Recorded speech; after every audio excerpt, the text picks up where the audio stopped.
Spears are here, and the Necromancer managed to get another fantastic power weapon with some awesome mobility. It pairs really well with the mobility that we got from swords, our previous new weapon that came with Secrets of the Obscure. It feels really good having access to all this mobility along with some huge burst, as well as some decent range when you need it as well in the open world. So I've gone ahead and put together this little open world power Reaper build that makes the most out of this insane mobility while leaning on the strength of Reaper and my personal favorite reason to use it, which is the fact that it has so much inherent survivability that you can go pretty much all in on damage, so you can absolutely melt mobs while still feeling pretty safe. So we're going with full Berserker stats except for the amulet, which is assassin stats. Dragon Hunter runes, we're going with Relic of the Midnight King to give us some more offensive boons when by ourselves, and we're taking Spear and Dual Swords, both with sigils of force and accuracy. These are the traits that we're taking. This one here, Dread, is very useful in open world farming. You get some bonus quickness and fury when inflicting fear, and we also inflict chill when fearing, which has a lot of additional benefits from other traits. But on top of this, whenever any mob dies that you tagged, it partially recharges your Shroud skill 3, which not only is another source of fear in itself, so more quickness, fury, and chill, but also stability, which is so valuable to me in the open world.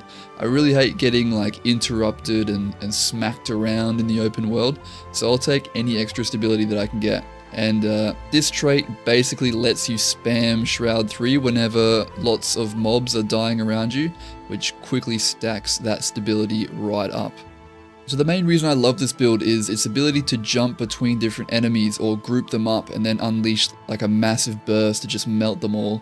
On Spear, Spear 4 is your mobility. It's a 1200 range projectile, and if it hits an enemy, you can reactivate it then to teleport to that enemy.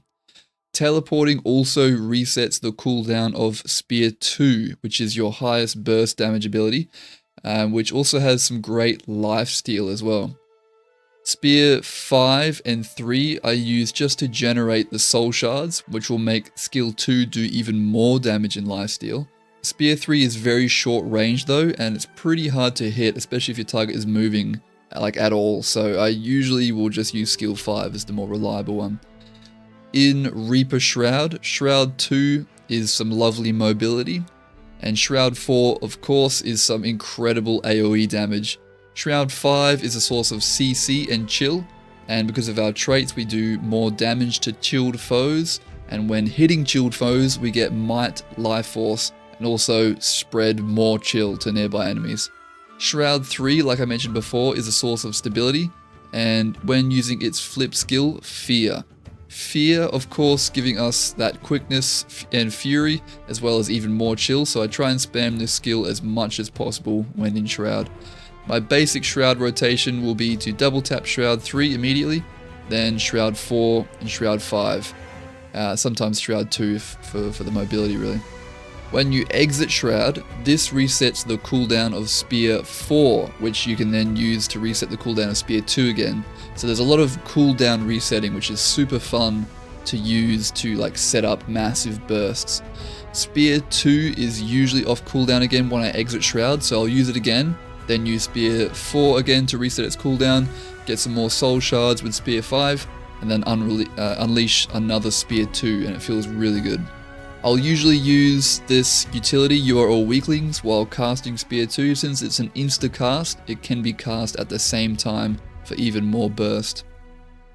I switch to swords just when I need either some more mobility or some more range. All of the sword attacks are a nice 900 range. And Sword 3 is absolute incredible mobility. It can be used once for a big leap, and then again to go even further. We also have some more Fear on Sword 5, and Chill on the second cast of Sword 4, which we can get big value from, like I explained before.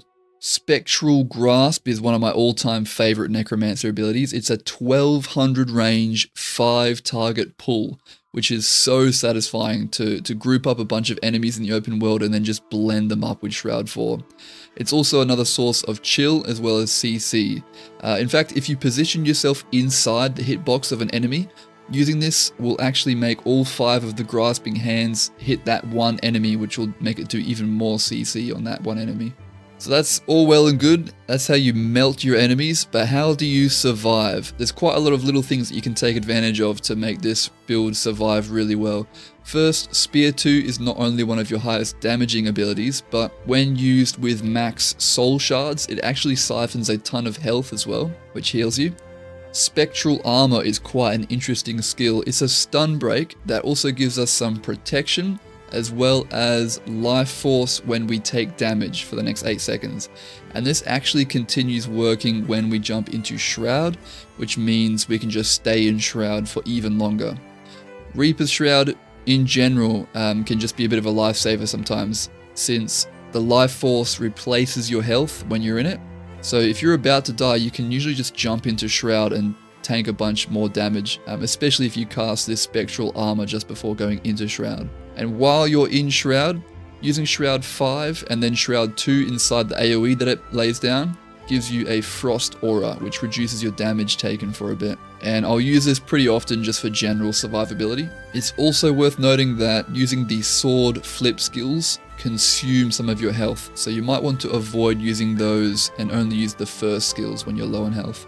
And if you want to bump up the survivability of this build even more, you can swap to Relic of Zakharos, which does very substantial, like constant healing whenever you're damaging enemies while you have Fury. You don't supply your own Fury 100% of the time with this build though, so this relic is best used in something like a meta event where you have a bunch of other people giving you boons, since you're almost guaranteed to always have Fury then. You have a decent amount of crowd control as well. The elite skill, Chilled to the Bone, is your best bet. This skill is actually pretty loaded. It also does chill and gives you stability, might, fury, and quickness. I love this skill for open world. You've got Spear 3, which is quite decent. Spectral Grasp does a bit as well. And in Shroud, you've got Shroud 3 and Shroud 5 for some more CC.